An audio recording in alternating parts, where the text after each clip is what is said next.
the robbers launched a sudden attack on the bus, forcing all the passengers to disembark and kneel on the ground because they were from different countries. Their cruelty was relentless. They brutally beat a man until he lost consciousness, while his lover could do nothing but watch in despair. When they found a Christian among the group, they demanded he hand over all his sacred items in exchange for his life. Though he tried to explain, the leader ignored his words without a second thought. Right in front of the children, he mercilessly took the man's life, then hurled a child into the vehicle where the other hostages were held. Enraged, a woman rushed at him, but she was immediately dragged onto the vehicle, who were on the verge of doing something terrible to her. Just then, her lover regained consciousness and managed to overpower the leader. Seizing control, he ordered the robbers to drop their weapons, then quickly helped the woman and the other passengers back onto the bus. However, she didn't board the bus right away. Instead, she ran to the vehicle holding the hostages and rescued the child who had been taken earlier.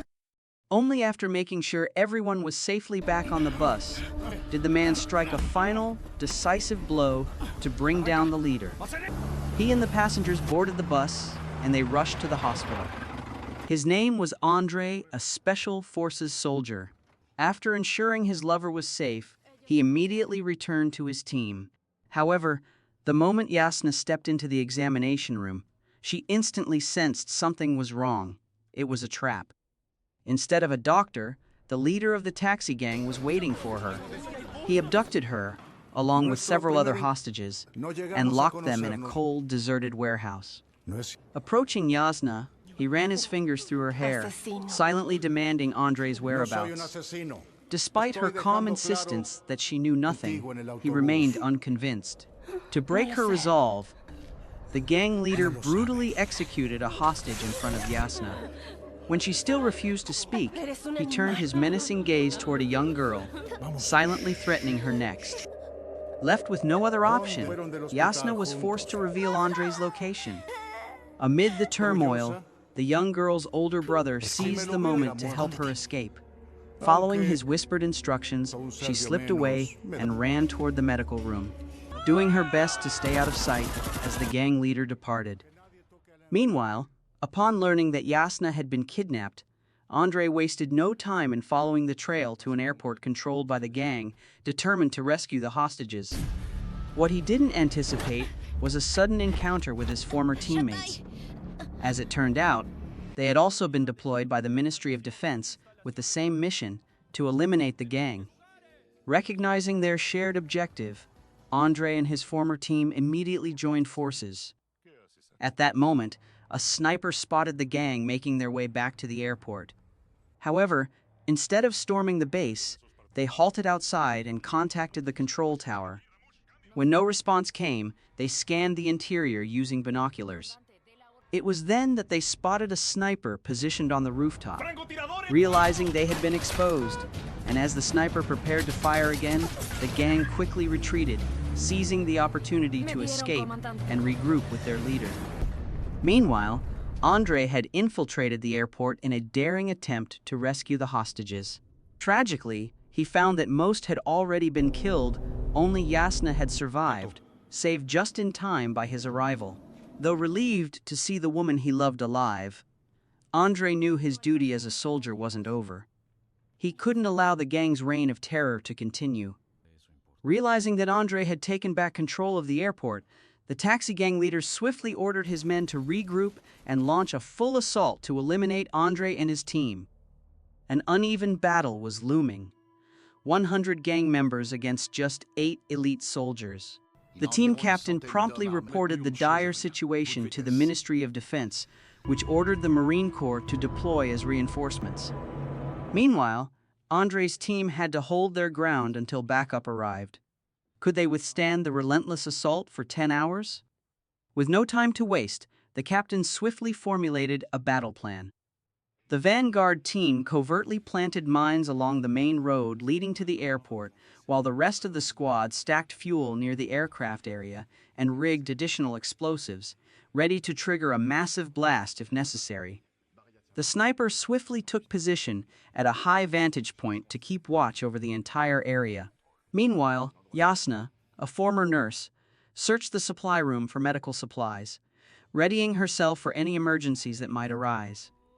Just as everything was in place, the sniper noticed a young boy unexpectedly wandering into their territory.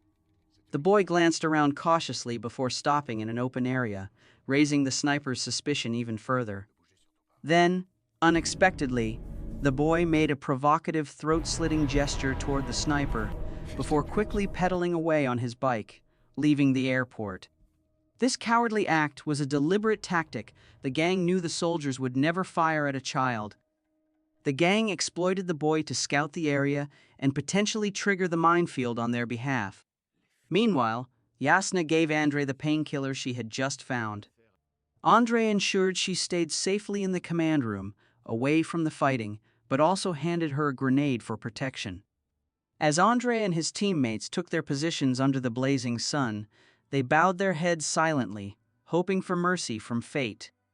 The sniper soon spotted a convoy of gang members driving trucks toward the airport. Instantly, the team fell into battle formation, swiftly taking their positions and preparing for the fight.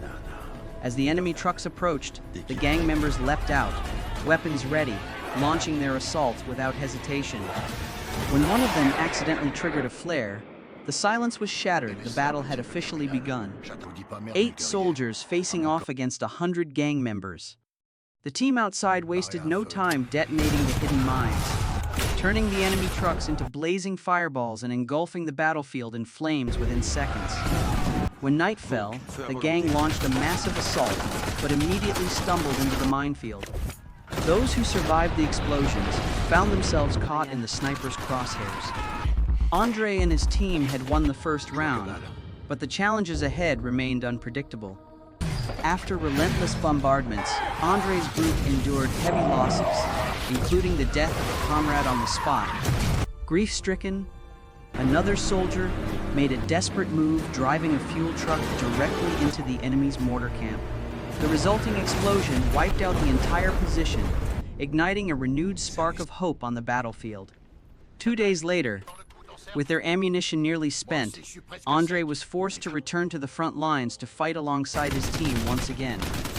Despite their best efforts to protect him, Andrei was spotted by the taxi gang leader. A gunshot rang out, and he collapsed to the ground. Summoning the last of his strength, Andrei gripped his weapon tightly and fired a final shot in retaliation. Watching from a distance, Yasna's heart tightened with fear, but she refused to panic. Steeling herself, she comforted a trembling young girl nearby and placed the grenade Andrei had given her into the girl's hands for protection. Without hesitation, Yasna sprinted toward Andrei. Though exhausted, he forced himself to stand, determined to fight to his last breath to protect her. Struggling against his injuries, Andrei dragged himself forward and pulled Yasna to safety behind a trench as bullets tore through the air around them. But his wounds were too severe. Blood poured from his body until he finally collapsed, unconscious. Despite this, the captain refused to surrender. Despite the overwhelming danger, he recklessly sped through a hail of gunfire to reach Andrei. Upon arrival, he swiftly loaded Andrei onto the truck while the rest of the team fought fiercely to cover their retreat. Against all odds, they managed to escape and return safely to base. But after the long and brutal battle, only 4 of them remained alive, with just 4 bullets left, the final vestiges of their warrior pride. Exchanging heavy, exhausted glances filled with pain and sorrow, they made the grim decision to save their last bullets for themselves. Yasna clung tightly to the young girl, turning her face away, unable to watch what was about to unfold. The captain, though filled with reluctance, raised his gun and aimed at his remaining comrades. But just as he was about to pull the trigger, the sudden roar of helicopter blades cut through the air, breaking the tense silence. The rescue team had finally arrived, signaling the approaching end of the battle. Meanwhile, the taxi gang leader attempted to flee, unaware that the soldier struck by the mortar blast was still alive. Summoning his remaining strength, the soldier blocked the gang leader's path, cutting off any chance of escape. The captain swiftly evacuated the survivors, including the unconscious Andrei, rushing them to the hospital. Months later, Yasna emerged from the church, her heart heavy with deep reflection. As she made her way home, a familiar voice called out behind her, bringing a gentle smile to her lips. In that moment, she wondered if peace and love could truly endure forever.